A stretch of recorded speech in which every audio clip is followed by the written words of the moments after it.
tila marami sa ating mga kababayan ang nababahala sa sunod-sunod na pagpanaw ng ilan sa mga kilalang artista sa showbiz industry at kumakailan lamang sa pagkawala ng isa sa mga ligi ng pelikulang Pilipino ang award-winning actor at director na si Ricky Dabao. Una na rito, umano na rin ang ilan sa mga hindi malilimutan na mga muka sa showbiz at original Filipino music icons tulad na lamang nina Gloria Romero, Pilita Corrales, Matutina, superstar Nora Honor at ang tinaguriang kilabot na mga kulyala na si Haji Alejandro. Pero marami sa industriya ang napukaw ang kanilang atensyon sa pagpanaw ni Ricky Dabao at kanya-kanya agad silang nag-react sa mga ito sa kanilang mga social media at ilan pang mga online platforms. Isa na rito si Arnold Clavio na tila nagtataka sa mga nangyayari sa ngayon sa loob ng showbiz industry at hindi nito akalain na magsunod-sunod ang mga nawawalang mga kasama nila sa industriya.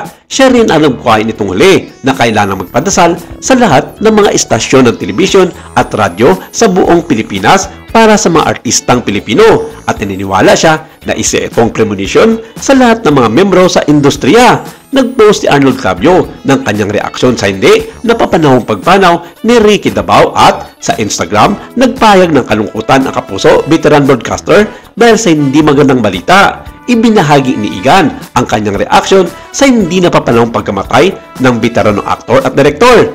Ang veteranong broadcast journalist ay nagpayag ng kalungkutan sa balita at humiling para sa kaluluwa ni Ricky ng walang hanggang kapayapaan. Saad niya, "Sad news, rest in peace Derek Ricky Dabao. Frederick Charles Caballes Dabao, professionally known as Ricky Dabao, passed away on Thursday, May 1 at the age of 63. In 2024, he was diagnosed with a terminal illness which was not publicly disclosed." Samantala, isiniwalat ng veteran showbiz columnist na si Christopher Min sa kanyang programa na Showbiz Now na inilathala nitong araw ng Lunes na nababahala ang ilan sa mga miyembro ng industriya sa showbiz. At tulad nga ng sinabi ni Arnold Clavio, para raw itong premonition para sa mga nabubuhay pang mga artista. Sinabi nito na isa sina Vice Ganda at Dolit Soles sa mga nag-alala sa kanilang mga buhay.